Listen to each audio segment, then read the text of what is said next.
사도신경 하심으로 신앙 고백하겠습니다.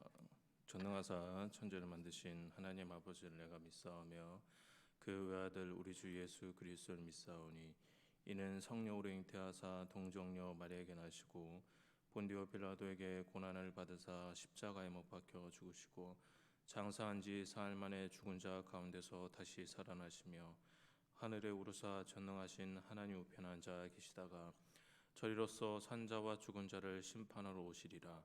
성령을 믿사오며 거룩한 공회와 성도가 서로 교통한 것과 죄를 사하여 주시는 것과 몸이 다해 사는 것과 영원히 사는 것을 믿사옵나이다.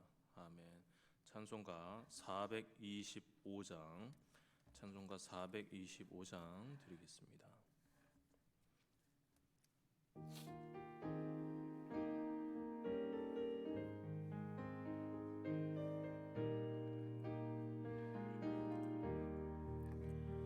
주님의 뜻을 이루소서.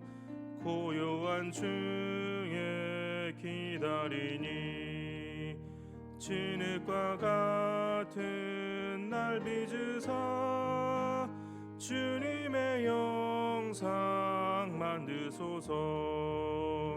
주님의 뜻을 이루소서.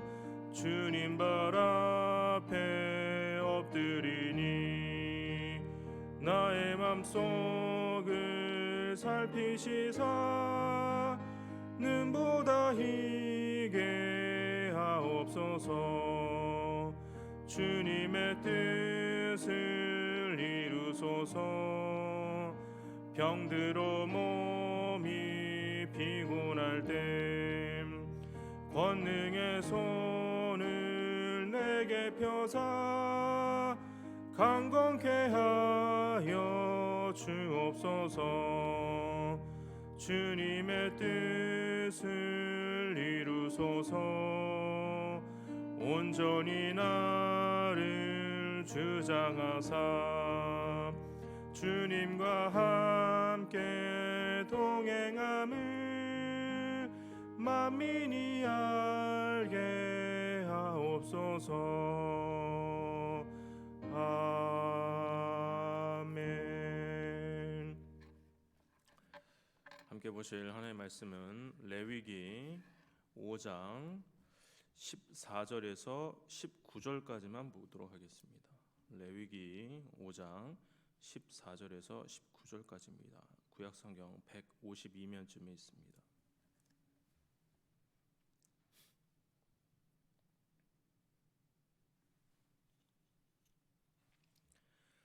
제가 읽도록 하겠습니다. 여호와께서 모세에게 말씀하여 이르시되 누구든지 여호와의 성물에 대하여 부지 중에 범죄하였으면 여호와께 속건제를 드리되 내가 지정한 가치를 따라 성소의 세겔로 몇 세겔은 은에 상당한 흠없는 순양을 양떼 중에서 끌어다가 속건제로 드려서 성물에 대한 잘못을 보상하되 그것에 5분의 1을 더하여 제사장에게 줄 것이요 제사장은 그 속건제의 순양으로 그를 위하여 속죄한즉 그가 사함을 받으리라. 만일 누구든지 여호와의 계명 중 하나를 부지 중에 범하여도 허물이라 벌을 당할 것이니 그는 내가 지정한 가치대로 양떼 중 흠없는 순양을 속건 제물로 제사장에게 가져갈 것이요 제사장은 그가 부지 중에 범죄한 허물을 위하여 속죄한즉 그가 사함을 받으리라. 이는 속건제니 그가 여호와 앞에 참으로 잘못을 저질렀음이니라. 아멘. 오늘 본문은 구약의 5대 제사 중 마지막 제사인 속건제에 대해서 말을 하고 있습니다. 속건제의 사전적 의미를 잠시 살펴보자면 속은 속죄할 속, 건은 허물 건자입니다. 즉 속건제는 허물을 속해주는 제사라는 의미입니다. 그런데 자세히 살펴보면 지금 다루고 있는 이 속건제만 허물을 제하는 제사는 아닙니다. 앞에서 다룬 번제, 소제, 화목제, 속죄제도 다 죄와 허물을 속하는 역할을 분명히 하고 있습니다. 그래서 속건제라는 이 명칭이 다른 제사와 뚜렷한 차이를 갖게 해준다고 말하기 어렵기에 속건제가 아니라 배상제로 번역을 하기도 합니다. 왜냐하면 이 속건제가 다른 제사와 구별된 이 속건제의 가장 큰 특징이 바로 배상이라는 의미가 있기 때문입니다. 15절을 보시면 누구든지 여호와의 성물에 대하여 부지 중에 범죄하였으면 여호와께서 속건제를 드리되 내가 지정한 가치를 따라 성소의 세겔로 몇 세겔 은에 상당한 흠없는 순양을 양떼 중에서 끌어다가 속건제로 드려서 다른 제사들은 죄를 범할 경우에 제물로 드릴 가축이 숫송아지인지 염소인지 비둘기인지 등 어떤 제물을 어떻게 드려야 할지 주로 언급하고 있다면 속건제에 대해서는 그렇지 않습니다. 대신 15절 중반절에 나와 있듯이 금전적인 단어인 세겔이라는 표현이 나옵니다. 그리고 정한 가치에 따라라는 표현이 이 18절과 6장 6절에서도 등장을 합니다. 즉 속건제는 제사 때 사용할 제물에 대해서 언급하기보다는 마치 돈을 빌려 빚을 갚을 때 금전적으로 정확하게 하듯이 죄를 지었을 때도 정확하게 갚는 것에 대해서 초점을 맞추고 있다라는 것입니다. 5장 16절도 보도록 하겠습니다. 성물에 대한 잘못을 보상하되 그것에 5분의 1을 더하여 제사장에 줄 것이요 제사장은 그 속건제의 순양으로 그를 위하여 속죄한즉 그가 사함을 받으리라. 6장 5절도 한번 보도록 하겠습니다.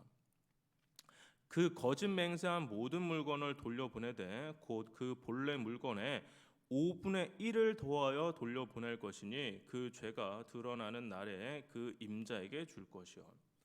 속건제는 그 대상이 하나님이든 사람이든 간에 상대방의 물건에 어떤 손해를 끼쳤다면 그 손해에 대해서 물질적인 배상을 해야 한다라고 기록하고 있는 것입니다. 빚이 발생할 경우에는 그 빚을 반드시 갚아야 하는 것처럼 죄를 지었을 때에도 반드시 갚아야 합니다. 즉, 이 죄를 이 빚으로 형상화있기에 이 죄를 금전적으로 환산하고 있는 것입니다. 그래서 속건제는 배상제로서의 성격이 강하다라고 말할 수 있습니다. 그렇다면 우리가 여기에서 중요하게 살펴보아야 할 것이 있습니다. 그것은 바로 누구에게 빚을 지는 것입니까? 누구에게 배상을 해야 하는 것입니까? 죄는 그냥 내가 짓는 것이 아니라 결국에는 하나님께 빚을 지는 것입니다. 그렇기에 저와 여러분이 죄인이라는 사실을 인정한다면 우리 모두가 하나님께 이 빚진 자라는 인식을 갖고 있어야만 합니다. 그러면 저와 여러분이 범한 죄의 빚을 하나님께서 어떻게 갚아드려야 합니까? 우리가 어떻게 빚의 문제를 해결하여 이 빚으로부터 자유롭게 될 수가 있습니까? 우리가 하나님께 끼친 손해를 어떻게 정리할 수가 있습니까?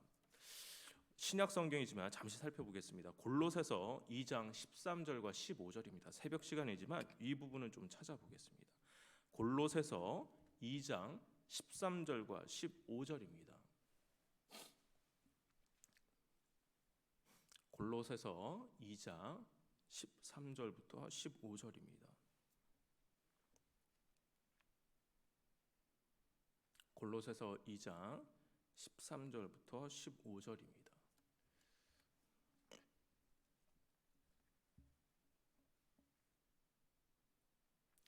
네, 같이 한번 읽어보겠습니다. 시작. 또 범죄와 육체의 무할례로 죽었던 너희를 하나님이 그와 함께 살리시고 우리의 모든 죄를 사하시고 우리를 거스르고 불리하게 하는 법조문으로 쓴 증서를 지우시고 제하여 버리사 십자가에 못 박으시고 통치자들과 권세들을 무력화하여 드러내어 구경거리로 삼으시고 십자가로 그들을 이기셨느니라.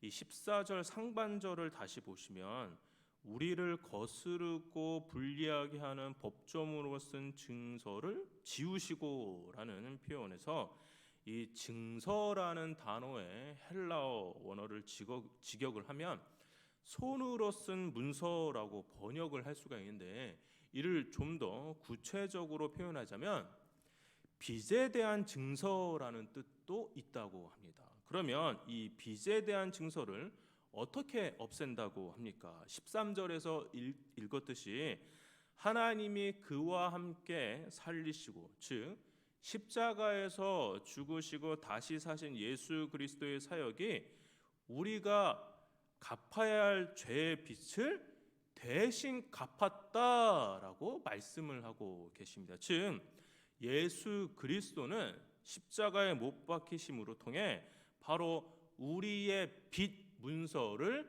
폐기시켜 주셨다라는 것입니다.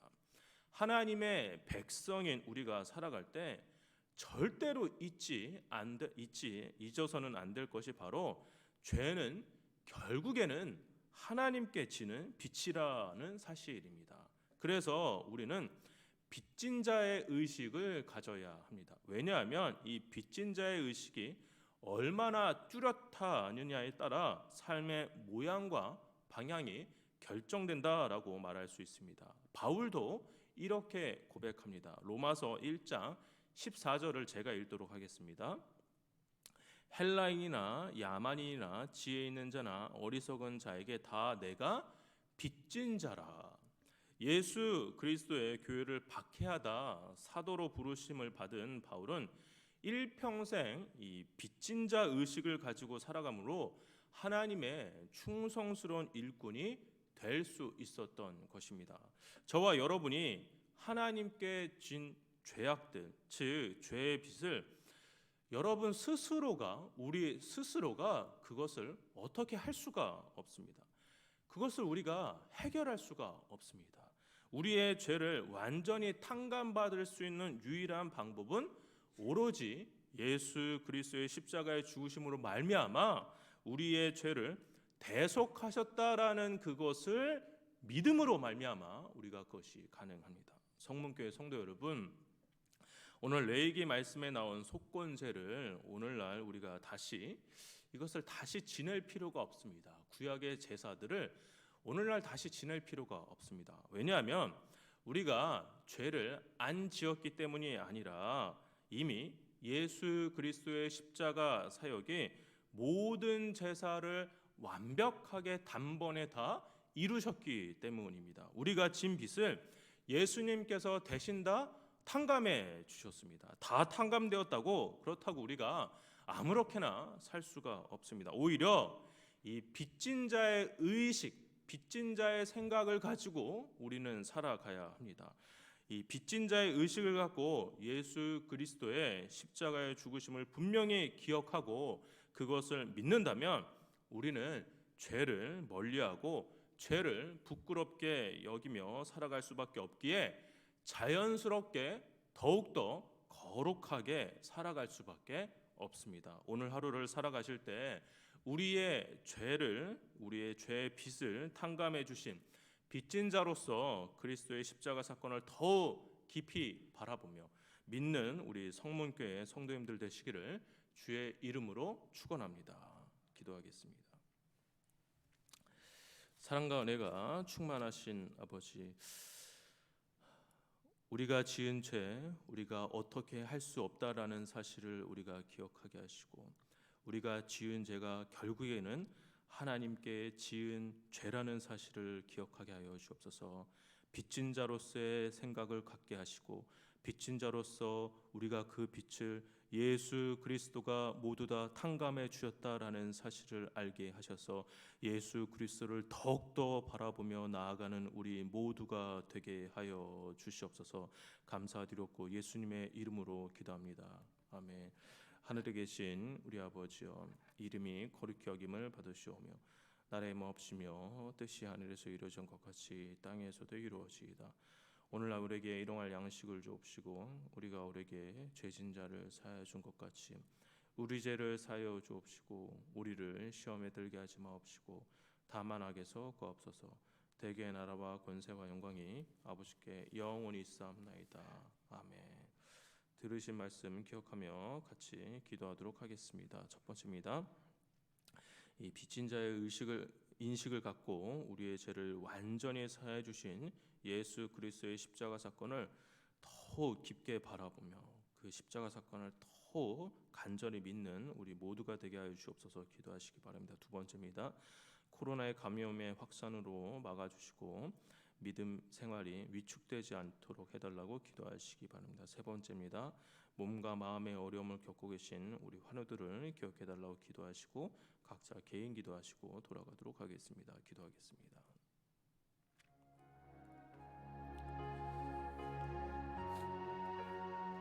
사랑과 은혜가 충만하신 아버지, 우리가 지은 모든 죄가 다 하나님께 지은 죄임을 우리가 알게 하여 주시옵소서. 하나님께 우리가 지은 죄, 우리가 빚진 자의 인식을 갖고 우리가 이 빚진 자 삶, 우리가 빚진 자로서의 이 부끄러운 삶을 살아가는 것이 아니라 우리의 빚을 예수 그리스도의 십자가의 사건으로 말미암아 모든 것이 다 탕감되었다라는 사실을 우리가 기억하게 하여 주시옵소서. 아버지, 우리의 이 죄의 문제를 우리가 해결할 수가 없고 우리가 감당해야 함에도 불구하고 하나님께서 인간이 되셔서 이 땅에 오셔서 아버지 예수 그리스도가 우리의 죄를 대신해서 대속해 주셨다라는 사실을 우리가 잊지 않게 하시고 우리의 죄의 문제를 예수 그리스도가 담당해 주셨다는 사실을 우리가 기억하며 그 사실을 믿으며 십자가의 사건을 믿으며 나아가는 우리가 되게 하여 주옵소서. 나의 죄의 문제를 내가 해결할 수 없음을 고백하게 하시고 나의 죄의 문제로 인해서 자유함을 얻지 못하고 살아가는 것이 아니라 우리의 죄를 대신 속해 주신 예수 그리스도를 바라보며 예수 그리스도 안에 자유함을 느끼며 더욱 구별된 삶을 살아가는 우리 모두가 되게 하여 주시옵소서. 아버지, 우리의 죄의 문제를 하나님께서 대신 속해 주셨다는 사실을 아버지 인정하지 않은 이 세상에 많은 사람들이 있습니다. 아버지, 이 놀라운 사건을 우리 인정하지 않은 많은 사람들이 있습니다. 아버지, 겸손하게 사람들이 나아가게 하시고 인류의 모든 죄를 감당하신 예수 그리스도의 놀라운 사역을 믿음의 눈으로 바라보게 하시고 우리의 죄의 문제 또한 모두 다 주님께서 탕감해 주었다는 사실을 우리가 믿음으로 바라보게 하여 주어서 이제 빚진 자로서의 인식을 갖고 이 땅에서 더욱더 거룩하고 더욱더 구별된 삶을 살아가게 하여 주시옵소서. 아버지, 코로나의 확산이 지속되고 있습니다. 아버지, 코로나의 확산으로 인하여서 우리의 믿음 생활이 위축되지 않게 도와주옵시고 더 어렵고 힘겨울수록 주님을 더욱더 바라보며 주님을 생각하며 믿음의 자리를 찾고 기도의 자리를 찾고 말씀의 자리를 찾는 우리 성문교회 공동체 될 수 있도록 도와주시옵소서. 아버지, 주님의 말씀에 공급함이 없으면 살아갈 수 없게 하시고 주님께 기도하지 않으면 우리의 영혼이 메마름을 느끼게 하여 주셔서 말씀과 기도의 자리를 늘 찾는 우리 모두가 되게 하여 주시옵소서. 몸과 마음의 어려움을 겪고 계시는 많은 환우들이 있습니다. 아버지, 그들을 기억하여 주셔서 그분들이 아버지 이 어려운 시간들을 믿음으로 더욱더 이겨내게 하시고 아버지, 그 시간 동안 주님을 더욱더 간절히 찾고 구하는 시간 되게 하여 주옵소서. 기대처럼 이 회복이 진척이 되지 않을 때 아버지 그 마음을 위로하시고 그럼에도 불구하고 주님께서 인도하고 보호하고 계신다는 사실을 믿으며 나아가는 우리 모든 환우들이 될 수 있도록 도와주옵소서. 가장 적절한 의사 선생님 만나게 하시고 그 몸의 질병을 치유할 수 있는 가장 적합한 약을 하나님께서 만나게 하여 주셔서 아버지 몸과 마음의 회복이 정말 기적처럼 일어날 수 있도록 주님 도와주옵소서. 아버지, 우리의 몸과 마음의 질병을 주님께서 다 아시나니 또한 우리의 마음의 소원들을 주님께서 다 아시나니 주님 회복시켜 주옵소서.